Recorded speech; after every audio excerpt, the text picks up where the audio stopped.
Sir, you look incredibly powerful. May we ask you, America first or Israel first?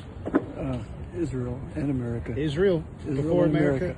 Israel and America. You put Israel before America, sir? I don't put America before Israel, but I don't put Israel at the bottom of the line either. So, but it is bottom, but below America, then. I put American, Israel. American number one. I'm American. Okay. Right? So Israel it took a number while two. to get to Israel number 2 out of all the countries on earth, right? Number 2. So, I'm a Christian from Bethlehem, Palestine. Do you have any message for the Christians in Bethlehem, Palestine? I think it's a miserable situation that the Christians in Bethlehem, Palestine are in, have been in for decades. Oh, yeah? Thank you. Who's behind it? People like you? My name's Frankie Stocks. I'm a reporter with the Stu Peters Network. I would just love to ask you a quick question. I'm trying to ask every representative I can. Go for it, Frank. That is, do you care more about the American people or Israel as a member of Congress? I don't think they're mutually exclusive, Frank. Can you elaborate? They're our best ally. Are they? Who do you care about more, the United States or Israel? United States or Israel, sir? No answer? Should we put you down for Israel? Who do you care about more, the American people or Israel? It's an easy one. American people or Israel? You don't got to fake a phone call. American people or Israel? Who do you care about more, the American people or Israel? The American people or Israel, sir? Who do you care about more, the American people or Israel? No answer? I think that Israel is one of our strongest allies in a part of the world where people are trying to harm us, and I think they need our support. So should the U.S. continue funding Israel? Despite their links to the 9/11 or their attack on the USS Liberty? I mean, we have American citizens who are about to freeze to death in western North Carolina, and we're sending millions to Israel. So, that's not a comparison. Well, it is a comparison because the money's going out. It's all coming from the same people. It's coming from the taxpayers, sir. Who do you care about more, the American people or Israel? American people or Israel, sir? Sir, they're equal. Are you serving Israel or are you serving America? I stand with Israel. Okay, so can you answer the original question? Who do you care about more, U.S. or Israel? There's no variance. It's like you're asking, do you love your wife more than your daughter? Well, and you said it's a simple question. It is. Do you love your wife more than your daughter? I love the That's United not a States simple more than I love question. Who's the priority when you're casting a vote in Congress, America or Israel? Priority is love, son. Well, it's a very simple question. You're not. America first or Israel first, sir? America first or Israel first? Okay. I'm not a congressperson. I didn't ask if you were a No, I'm just a congressperson. staffer. I'm not answering You're your just a staffer. Don't get scared, sir. No, I'm a private citizen. I'm not answering your question. You're scared? Don't be scared, sir. I'm not being scared. I'm You're a scared. private citizen. I don't want to answer your You're question. scared, sir. It's okay. Free Palestine, sir. Free Palestine. You're a staffer. Excuse me, young whippersnappers. America first or Israel first? Sorry? You can't say America first, bro? You guys cannot say America first? Who do you work for that you can't say America first? Congressional research. Oh, that's interesting. You got a stance on Palestine? You guys do good research? Can you research how to get a life and not be a loser? Dear brother, America first or Israel first? No clear answer? I think that speaks volumes, though. It's not a very powerful hand wave. You got to get more powerful if you have that aspirations of making it in this town, sir. You don't exude enough power, sir. You're going to be an intern secretary for life, sir. Sir, did your father get you this job? No. You earned it through hard work? I did. Can we get America first or Israel first? No answer? Now he got scared. The first ones he got it, sir. America first or Israel first?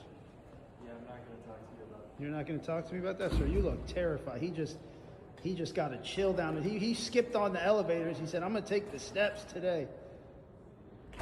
Case study number 1467 in the books. I am a staunch supporter of Israel. I took that trip out of my own personal funds, not campaign funds. I went to a private dinner with Glenn Beck and Senator Lee and Representative Walsh and Danny Danone from the Knesset and John Voight, the actor, and I let them know all publicly. You can rely on me for, you give me a pro-Israel stance, I'll be out there talking on the microphone. Because if you're not willing to say it in public, you're not willing to say it. And the fact that Ben Cardin happens to be Jewish does not absolve him of the responsibility towards Israel. Now, I don't want to knock him, he's been in support of Israel, but get out in the microphone. If you're not saying it on CNN and Fox, you're not saying it. They're our friends, and we should never have been, ever. Gentlemen, America first or Israel first? He looks like the more powerful one. I'm not the more powerful. He's the more powerful. He's the sneaky one. Sorry, no. The brains went out this time. Sir, America first or Israel first? Or Palestine first? Can we get a Palestine first, sir? Sir, Palestine! Who would you say America's best ally is? Israel. What would you say if I told you 57 years ago, Israel made war on the United States? USS Liberty, spy ship, sent to the Eastern Mediterranean in 1967, attacked by Israel with the intention of sinking the ship, killing every man aboard it, and blaming it on the Egyptians and getting us involved with the Middle East war. Our Congress has never done anything about it, never had an investigation into it, which is required by the U.S. Constitution. Kind of seems like when we get politicians elected, they do what they want to instead of paying attention to the Constitution. I would urge you to look up the USS Liberty on the internet and take a look, because our Congress did nothing 57 years ago. Israel realized they could do whatever they wanted to and get away with it. And as a result, they seem to be intent on committing genocide against the Palestinian people. 40,000 dead, mostly women and children, and the United States is supplying the bombs to kill us. Not a very pretty picture of America's history, but it's something you need to know. And thank you for inviting me. I appreciate it. Thank you. You would make the observation in your book, and you say that you have said it many times when you were president of the United States, that no president is ever going to desert Israel, right? Correct. I put it more bluntly. I said, as I told congressional leaders during the 1973 Yom Kippur War, no American president will let Israel go down the tube. All right. Democrat or Republican, it's not an issue. That is stated fairly categorically, and yet in your book you make it clear at the same time that Israel really is not of any enormous strategic value to the United States anymore. That's correct.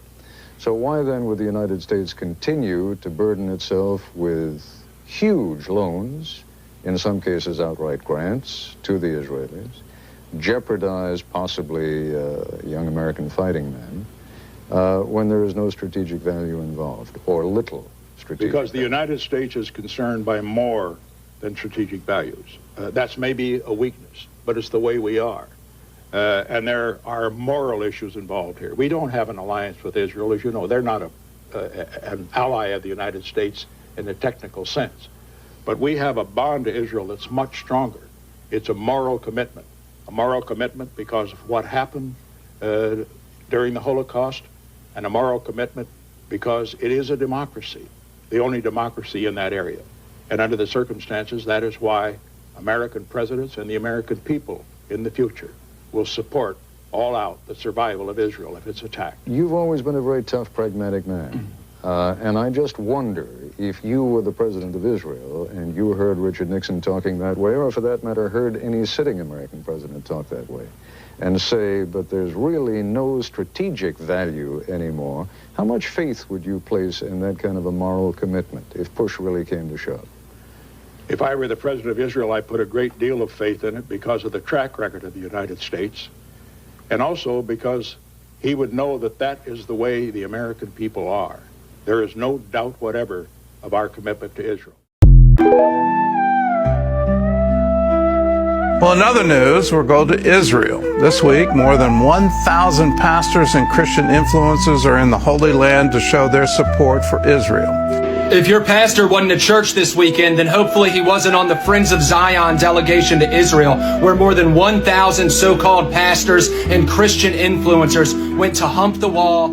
It's the first time in history the state of Israel has officially partnered with 1,000 strategic pastors to commission them as ambassadors to combat anti-Semitism and reach the youth of their generation. We are going to train 100,000 Christian ambassadors to be ambassadors in their own country for the state of Israel, to defend Israel's brand and to combat anti-Semitism. We're launching in 2026 a global program to reach 1 million pastors and 1 million churches globally to teach them a biblical worldview so they realize God's not canceling any promises to the Jewish people, and He's not canceling them to the Christians either. One of the goals of this gathering is to strengthen Christian support during a time of growing global anti-Semitism. They say the pulpit must speak louder than the propaganda. So it's just, I think, an extraordinary time for pastors to go to their pulpits and to speak with clarity and with boldness and to push back on the anti-Semitism, the bigotry that is being pushed toward Jewish people and toward the people of Israel. Unfortunately, the pulpit has become quiet about those things. We've allowed cultural voices to speak louder to the congregation than the pastors have on these topics. So it's been motivating to make sure that we go back and bring the message of who Israel is to the Lord, and our role as Christians to continue to support and pray for Israel. There's a growing cancer within the evangelical movement in America where people are thinking Israel doesn't matter and there's nothing biblical about our relationship to Israel. This is very dangerous. This has been one of the biggest problems, the eighth front of the war between Israel and Hamas. It is about the media. Well, number one, we have over 1,000. We have around 1,070 major hand-picked evangelical pastors. We have over 200 connected to Donald Trump in the White House. These are the media people. These are the social media people. They influence tens of millions of people. I always wonder how dumb this goyim sometimes can be. Like they say, you killed our God. That means he wasn't a God. How can you kill a God? You know, man? How stupid you could be. To get somebody to blow up a bus full of children or a building full of innocent civilians, you have to grind it into their minds. You have to wash their brains and tell them there is a higher cause out there. It's religious, ethnic, racial, whatever.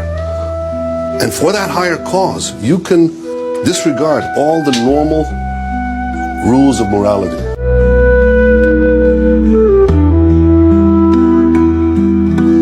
Read off the staff of who's in charge of this in CDC. The director of the CDC was Rochelle Walensky, dual citizenship with Israel. She's a Jew. Deputy director of the CDC, Ann Shawalchik, dual citizenship with Israel, Jew. CDC chief of staff, Sherry Berger, dual citizenship with Israel, Jew. CDC chief medical officer, Mitchell Wolf, dual citizenship with Israel, Jew.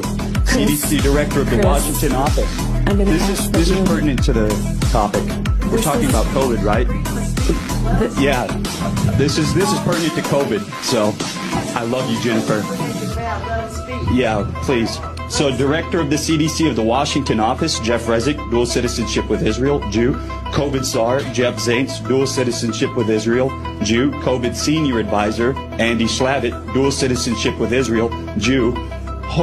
Assistant of Health Secretary for Human Services for our country, the Assistant of Health Secretary, Rachel Levine, transgender, dual citizenship with Israel, Jew. Can I ask that you hold off, Christopher?